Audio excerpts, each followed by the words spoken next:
नमस्कार, आप देख रहे हैं न्यूज़ वन इंडिया। मैं हूं आपके साथ पंकज यादव। करते हैं बुलेटिन की शुरुआत। तो मुख्यमंत्री योगी आदित्यनाथ ने अंसल ग्रुप के हजारों मकान खरीदारों को बड़ी राहत देते हुए ग्रुप के खिलाफ एफआईआर दर्ज करने का आदेश दे दिया है।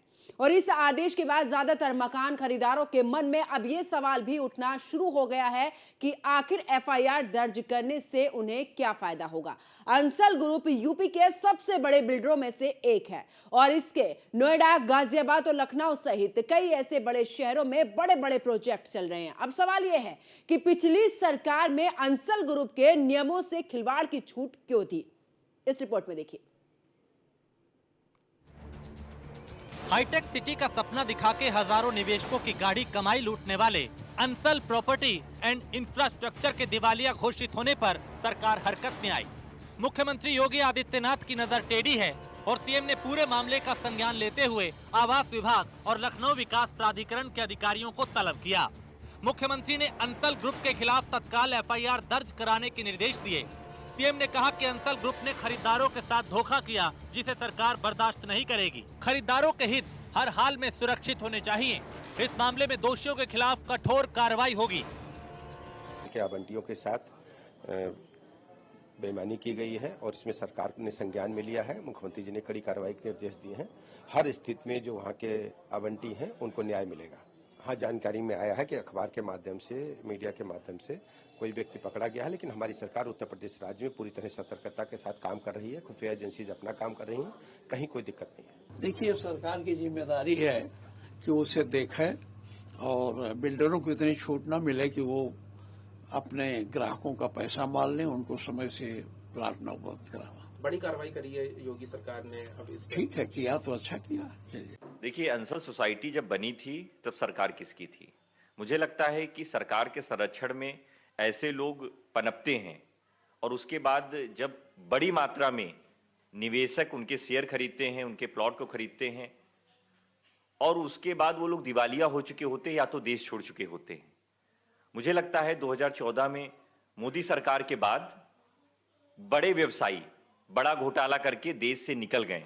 अंसल एपीआई को लखनऊ विकास प्राधिकरण द्वारा डेवलप करने के लिए 400 एकड़ से भी ज़्यादा की ज़मीन दी गई थी, जिसमें एलडीए का लगभग 400 करोड़ से ज़्यादा रुपए बाकी भी है। तमाम इन्वेस्टर्स परेशान हैं। पहली बार ऐसा हो रहा है कि एलडीए ने सख्त रुख अपनाया और मुख्यमंत्री का भी निर्देश है कि अंसल के ऊपर जो भी अनियमितता है उस पर कार्रवाई की जाए। इस पर बात करने के लिए हमारे साथ लखनऊ विकास प्राधिकरण के वीसी प्रथमेश जी है। सर, किस तरह से देख रहे हैं? अंसल को बहुत बड़ी लैंड दी गई थी, लेकिन तमाम सारी शिकायतें बार बार आ रही थी, आप तक मामला पहुंचा है? जी, हाईटेक टाउनशिप के पॉलिसी के अंतर्गत अंसल को लगभग 4,600 एकड़ जो है वो लाइसेंस के रूप में दिया गया था। वहाँ पे लाइसेंस की ज़मीन दी गई थी। यहाँ 25 फरवरी 2025 को हम लोग के नॉलेज में आया कि अंसल के अगेंस्ट एनसीएलटी में ऑर्डर हुआ है। वो ऑर्डर जो है वो बिल्कुल ही एक तरफा ऑर्डर है। उसमें ना तो एलडीए को पार्टी बनाया गया, ना ही हाउसिंग बोर्ड को पार्टी बनाया, ना हाउसिंग डिपार्टमेंट को पार्टी बनाया गया है। हम लोगों का जो डेवलपमेंट के लिए हम लोगों ने 410 एकड़ करीब लैंड जो है वो अंसल की मॉर्गेज थी हमारे फेवर में। उसके बारे में 400 एकड़ लैंड मॉर्गेज थी, उसके बारे में भी एनसीएलटी में कोई अपॉर्चुनिटी नहीं दी गई है हम लोग को अपना पक्ष रखने के लिए। हम लोग का 400 करोड़ का बकाया भी है अंसल पे, वो भी नहीं, उसके भी कोई बात नहीं की गई एनसीएलटी के ऑर्डर में। तो कल एक माननीय मुख्यमंत्री जी के स्तर पे बैठक हुई थी।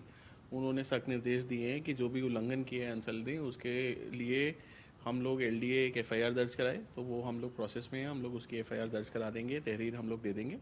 और साथ ही साथ माननीय मुख्यमंत्री जी द्वारा ये भी इंस्ट्रक्शंस दिए गए हैं कि हम लोग एनसीएलटी के इस ऑर्डर को national company law appellate tribunal जो है एनक्लैट, उसमें चैलेंज करें। तो वो भी हम लोग अपील फाइल करने वाले हैं, देंगे।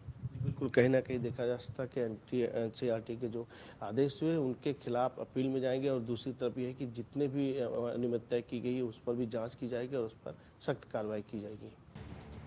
करीब 7,000 निवेशकों का पैसा दबाए बैठी अंसल कंपनी के चेयरमैन प्रणव अंसल ने सफाई दी है।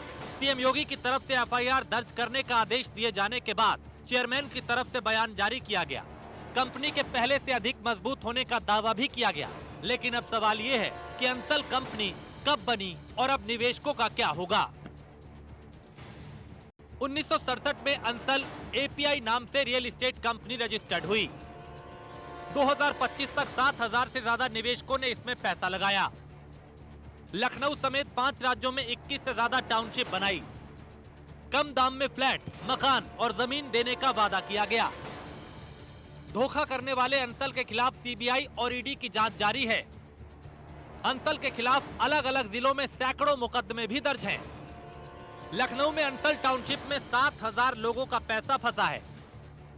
अंसल पर उत्तर प्रदेश के इतिहास में सबसे बड़ा घोटाले का आरोप है। अंसल के दिवालिया होने के बाद उसकी देनदारी और निवेशकों की दिक्कतों का समाधान तलाशने के लिए एनसीएलटी की तरफ से तैनात इंटरिम रिजोल्यूशन प्रोफेशन ने अपनी टीम गठित कर दी। आईआरपी की तरफ से क्लेम दाखिल करने का आवेदन फॉर्म जारी कर दिया गया। निवेशकों को 11 मार्च तक क्लेम फाइल करने को कहा गया। लेकिन सवाल ये कि अंसल ग्रुप का दायरा आखिर इतना कैसे बढ़ा। उत्तर प्रदेश में हाईटेक टाउनशिप पॉलिसी के तहत लाइसेंस दिया गया। साल 2003 में अंसल को करीब 1335 एकड़ में टाउनशिप का लाइसेंस मिला। 5 साल बीत जाने के बाद भी डेवलपर्स इसका विकास नहीं कर सके। इसके बावजूद 2008 में टाउनशिप का दायरा बढ़ा के 3530 एकड़ किया। डेवलपर्स को फायदा पहुंचाने के लिए अफसरों ने नियमों को ही बदल दिया। टाउनशिप पॉलिसी के तहत केवल एक बार ही एक्सटेंशन मिल सकता था, लेकिन अंसल एपीआई को दूसरा एक्सटेंशन देते हुए टाउनशिप का दायरा बढ़ाया। साल 2012 में टाउनशिप का दायरा बढ़ाकर 6500 एकड़ कर दिया था। यानी आंकड़ों से साफ है कि पिछली सरकारों में अंसल ग्रुप की बहुत बल्ले बल्ले हुई। नियमों को ताक पर रखा गया और निवेशकों को धोखे के जाल में फंसाया गया। हालांकि अंसल ग्रुप के खिलाफ सीएम योगी ने पहली बार जांच का आदेश नहीं दिया। इससे पहले भी कंपनी जांच की रडार पर है। अंसल ग्रुप के खिलाफ जांच, टाउनशिप प्रोजेक्ट में घोटाले में की जांच, अंसल एपीआई के टॉप अधिकारियों की संपत्ति की जांच, रेरा कई परियोजनाओं पर जुर्माना लगाया, बिजली विभाग बकाया रकम में सख्ती। फिलहाल अंसल ग्रुप के खिलाफ सीएम योगी ने कड़ा रुख अपनाया और निवेशकों को भरोसा दिलाया कि हर हाल में उन्हें न्याय मिलेगा। लेकिन सवाल ये कि अंसल ग्रुप को पिछली सरकारों में नियमों के खिलाफ इतनी छूट क्यों दी गई। अंसल मामले को लेकर मुख्यमंत्री योगी आदित्यनाथ ने आवास एवं शहरी प्रमुख सचिव और उसके बाद आवास आयुक्त, लखनऊ विकास प्राधिकरण के वीसी के और पुलिस के आला अधिकारियों के साथ बैठक की है। बैठक में उन्होंने दिशा निर्देश दिया है कि अंसल में हुए जमीन घोटाले की जांच की जाए। आपको बता दें, मैं इसमें मौजूद हूँ। आप देख सकते हैं ये वही अंसल एपीआई है, यानी कहिए कि 4000 एकड़ में फैला अंसल की ये टाउनशिप है, जिसको लखनऊ विकास प्राधिकरण द्वारा विकास के लिए लाइसेंस यानी मैप पास किया था। लखनऊ विकास प्राधिकरण द्वारा समय समय पर इनके डीपीआर में जितने भी जमीन किसानों की जमीन आती थी उसको अधिग्रहण करके देने की बात कही जाती थी। लगातार उनको जमीन मिलते भी रहते थे, लेकिन अंसल क्या करता था कि उसी जमीनों का बिना मापदंड के तमाम सारे घोटाले कर देते थे। यानी कहिए कि जहां पर जो लेआउट पास किया गया था उस हिसाब से विकास कार्य नहीं किया है। जमीन घोटाले पर मुख्यमंत्री योगी आदित्यनाथ ने कहा है कि 1 सप्ताह के अंदर रिपोर्ट पेश करके इनके खिलाफ एफआईआर दर्ज की जाए। वही आपको बता दें कि लगभग 400 करोड़ से भी ज़्यादा का बकाया है, एलडीए पर बकाया है। यानी कहिए कि अंसल का 400 करोड़ से ज़्यादा का बकाया है जो एलडीए को लेना है, तो वहीं पर 235 करोड़ से भी ज़्यादा की आरसी रेरा ने अंसल पर काट के रखी है।